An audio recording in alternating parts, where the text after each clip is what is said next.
NASA's Lucy mission is going to be the first mission to explore the Trojan asteroids. These are asteroids that live in two swarms, one that's ahead of Jupiter and another that's behind Jupiter. And we want to go and look at these building blocks of the planets, the ones that didn't get accumulated into the planets, to really learn about the evolution of our solar system.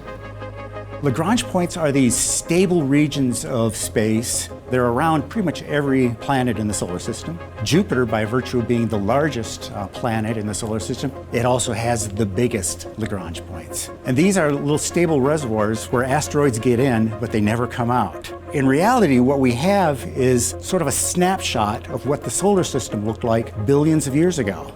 Early in the solar system, the giant planets were migrating outward, away from the sun. And at one point, there was chaos in the solar system. Some small bodies were ejected out of the solar system. Others could have been trapped in these Lagrange points. And that's one theory for how the Trojan asteroids came to be where they are today.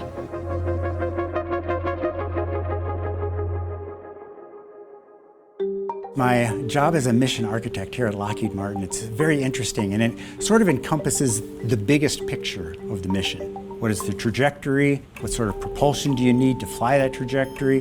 What does the spacecraft look like? So in the case of, for example, Lucy, it's like, okay, it's going out 5 times further from the sun than the Earth is. And so it's going to need big, huge solar arrays just because of that. Lucy has 3 scientific instruments on board the spacecraft, and we'll also be using 2 of the spacecraft subsystems to contribute to the science investigation. With the LORRI instrument, we'll be able to get panchromatic images, which will tell us about the geology and the crater history, which gives us the age of the surface. With the TESS instrument, we'll be able to measure the temperature of the surface at different points, and with the RALPH instrument, we'll be able to measure the composition of the surfaces. The Jupiter Trojans, they have a variety of surface characteristics. They have different colors and different surface compositions, and that leads us to believe that maybe they formed somewhere else. In choosing the Lucy targets, we wanted to be able to compare different objects that have different surface properties, but a very similar orbit. Lucy will visit 1 main belt asteroid and 7 Trojan asteroids. I don't think there's been a single NASA mission that will have visited as many objects on separate orbits in the solar system as the Lucy mission will. We launch in October of 2021. That trajectory just basically does a 1-year loop around the sun and comes back to Earth in October of 2022. And that will slingshot us out now onto a trajectory that takes a little more than 2 years to come back to the Earth. Now we're moving a whole lot faster than we were. We get that trajectory set up, and that second Earth gravity assist takes that velocity and redirects it in the direction we want that'll take us out to the Trojan space.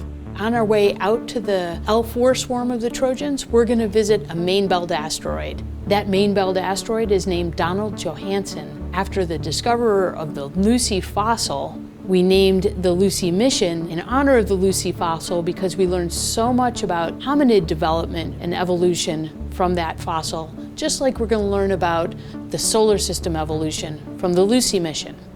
From there, we take a couple years off and we continue to cruise up until we get to August 2027. And there we encounter our first Trojan asteroid. It's called Eurybates. It's the product of a huge collision that happened millions and millions of years ago. Something big hit it and just blew it apart. And so Eurybates is the biggest chunk of that cataclysmic impact. And it's a C-class asteroid, which is kind of interesting because there's a lot of C-class asteroids in the main belt. There's very few of them in Trojan space. So that's one of the mysteries we're going to get at is, okay, why is Eurybates so different?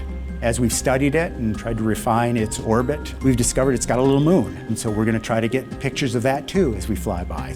And about a month later, in September of 2027, we're encountering our second Trojan asteroid, Ptolemy. So it's one of the smaller objects. We're flying by at about 6-7 kilometers per second. We have to take pictures like crazy as we fly by, but we're not stopping at any of these. We come to our next object, Lucas. And it's wash, rinse, repeat. And so we snap pictures like crazy at Lucas. And then about 7 months after that, we do the exact same thing at another object called Orus. And that's the last L4 swarm object that we're going to be visiting. And from there, we start dropping down back into the inner solar system now. So we were out past Jupiter's orbit a little ways. Now we're falling back in towards the Earth. So the trajectory is sort of set up to sort of return back to Earth for free. And we use that to redirect the trajectory now towards our final Trojan asteroid. And so this is an object out in the L5 swarm. So it's trailing Jupiter by about 60 degrees. It's a roughly equal mass binary system called Patroclus and Menetius.